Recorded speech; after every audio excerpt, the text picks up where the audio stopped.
I've had to attend to some marriages. I've had to attend to some women in counseling who come up and say, "Hey, my husband is gay. I just discovered my husband is gay.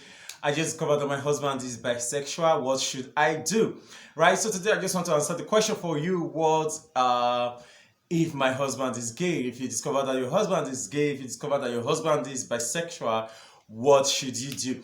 My name is El and I'm alright. Thank you so much for coming here. Remember to subscribe and also hit the notification bell so that you get to know when we post amazing videos. Remember, we'll post 3 videos every week, so you do not want to miss any of them, right? Okay, now regarding the particular question, what if my husband is gay? What should you do?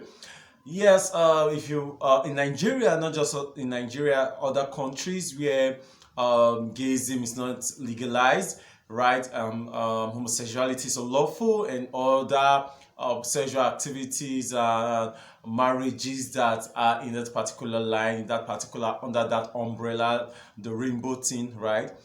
Now, for and also in some Western cultures where homosexuality is lawful, we get to find people who are their sexual orientations is homosexuality or gayism. Um, but then, because of public acceptance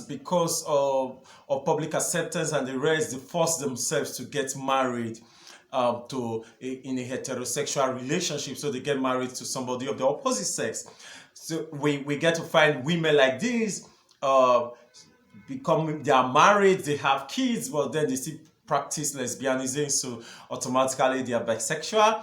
We have men who are like this, and what do? They just decide to go way out to also they just marry this woman so that they don't people don't know, right? But at the same time they are still practicing homosexuality. So if you're in that situation right now, yes, I think I want to make it general. If you're in that situation, you're married to somebody who is bisexual, or you're married to somebody who is gay, and the person decided to use the marriage to just more or less like shit off, what should you do in that situation?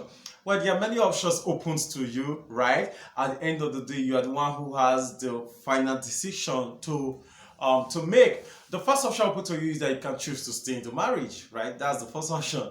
You can choose to stay in the marriage. You can choose to stay be married to this person, right? Another option may be the fact that you may choose to say, okay, yes, okay, it's still on the first one, like I'm married to you, I'm not leaving you, I'm not pulling out, but then I want you to walk through this. I know some people may not mind, okay, as long as he's doing whatsoever he wants to do.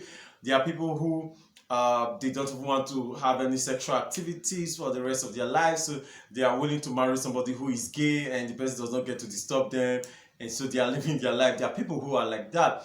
However, if it's something that is of concern to you, you could decide to say, okay, I'm still getting married to you. I'm not moving out. We are still going to be together and the rest. However, I'm going to support you through therapy. I want you to go through therapy. I will encourage you to go through therapy if you want to do conversion therapy. Yes, I know in some climes the conversion therapy is unlawful, right? But then in other climes, it is accepted, and people can decide to say, this is who I am, but I don't want to be it again, right? So if somebody has the choice to say, hey, I want to change my sex organs, I think I want to change how my body looks, I think I'm a woman, so give me a womb and remove my penis, or I think I'm a man, give me a penis and remove my womb. I don't see any reason why people can also choose a conversion theory, that is converting from one particular sexual orientation to another one, right? Okay, that's just basic. It's not, I don't want to go into the philosophical and legal arguments of that, right? So let's just drop that here. But then we're talking about what if your spouse is gay? And I said the first option is for you to consider uh, staying in the marriage and helping the person through therapy and see how the person can help. But then the other option could be for you to divorce. And I've actually suggested this to a couple, to in particular counseling a woman who it is practically impossible for the husband to have an erection towards her, like for several months. Like for it was not an erectile dysfunction, right? No, that was not what it was, because he was still being able to have sexual activities with male partners. But once he came to his wife or he came to any other woman, it was practically impossible for him.